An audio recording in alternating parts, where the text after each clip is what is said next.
కానీ ఏ మాటకు ఆ మాట ఒక మా ఒక ఒక ఒక జమానలా అంటే ఒకనొక టైంలో మైకల్ బాబు అంటే గజ్జ గజ్జ గజ్జ గజ్జ వణికేది కదా అసలు ఈ మాట అంటుంటే కూడా మీ ముఖంలో వైబ్ వస్తలేదు అసలు వైబ్ వస్తలేదు అంటున్నా వైబ్ అంటే అదే ఆ కళ కనబడట్లే అట్లా అన్నా కూడా అంటే అదంతా వదిలిపెట్టేసినట్టే ఉన్నారు మీరు.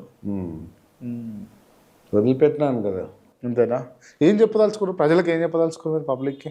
పబ్లిక్ ఏం చెప్పగలుగుతానండి, ఫస్ట్ టైం అంటే మనకు సృష్టించిన వాడు దేవుడు, అందరినీ, నన్ను కానీ మిమ్మల్ని కానీ ఇంకొకరిని కానీ. ఈ లోకాన్ని సృష్టించిన దేవుడు ఆయన. అయితే సృష్టి ఏమైపోయిందంటే దేవునికి దూరం అయిపోయారు, దేవునితో సంబంధం లేకుండా అయిపోయారు.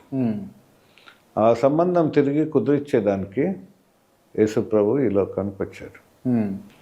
ఇప్పుడు మన దేవుడు అందరి దేవుడు, ఈజ్ గాడ్ ఫర్ ఎవ్రీబడి, అందరికీ ప్రభు. ఆయన పరిశుద్ధుడు పరిశుద్ధుడు పరిశుద్ధుడు, పరలోకం ఉంది, అక్కడ ఉంటాడు. ఆ పరిశుద్ధత లేనిది దేవుడిని ఎవరు మనం చూడలేము. సో ఆ దేవుణ్ణి ఇక్కడ చూడాలా, అనుభవించాలా, ఈ లోకంలో కళ్ళు మూసుకున్నాక అక్కడ పోవాలంటే పరిశుద్ధత కావాలి.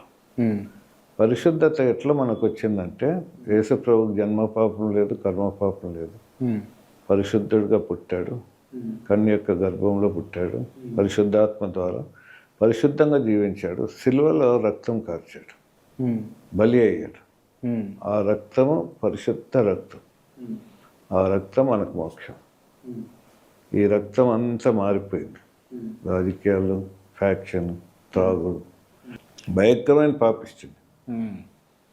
ఈ రక్తంతో కడగబడినప్పుడు రక్తం శుద్ధి అయిపోయింది.